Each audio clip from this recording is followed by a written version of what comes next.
Timmy, what was it like for you to work with someone like Steve Carell at this point in your career? Did you have fun bonding as father and son? Was he a good mentor to you? I feel like Steve's like a father figure in my life now in the best way possible. But what you just said, I was a huge fan of The Office. I am a huge fan of, I mean, actually, I went back after we shot this movie to see, like, is this gonna be weird to watch now? And I was like, those are my parents, like, yes! No, God! Was it hard at times to concentrate on how intense the story was, given your Office fanboyness, or were you able to hold it together? Like, when you've been watching someone for a long time, it actually takes you out of your head in a great way. It really focuses you on the person. And certainly, like, the story is very serious, as you say, so we had levity on set, but certainly when it came time to do the scenes, it was go time. Yeah. Well, one of the things I loved about the two books and about the film that they're based on, the book's Beautiful Boy and Tweak, written by David Sheff, Nick Sheff, is that they're unrelenting and they're very honest and I don't want to speak for Felix, our director, but I feel like what we all set out to do was try to have a representation of those books in a really honest and truthful way, and show these people as accurately as we could. Amy, my understanding is that a lot of the stuff that you have in this film is on the phone.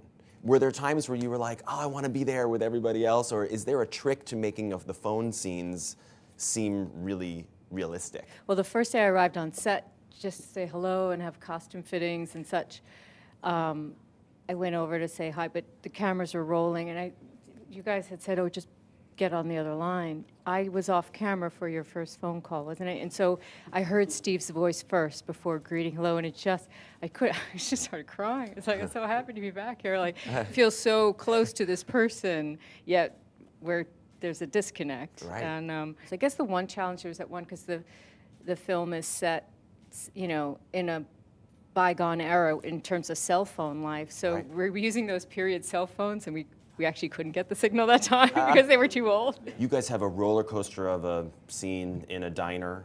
Felix, how many times did you have your two actors do that scene? Did you want to limit it so that it didn't get too exhausting for them? I think it was reasonable. I think we did like 20 takes, but we did it. Okay.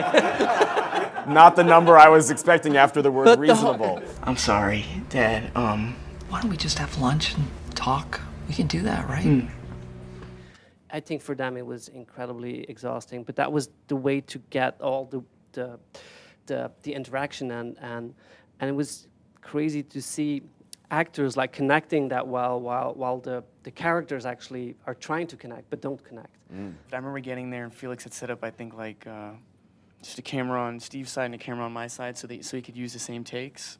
And usually you'll do someone's coverage first and then the other person next. And I just felt like the importance of actually taking like each other in that scene. Like that scene is almost like the form of the arc and of the movie in some ways, where it's like, yeah, Dad, I love you and I have all the love I've always had for you. There's like a thing that I'm kind of sort of addressing that I'm dealing with. It shouldn't affect our relationship, and I think David has a clear wake-up call for me.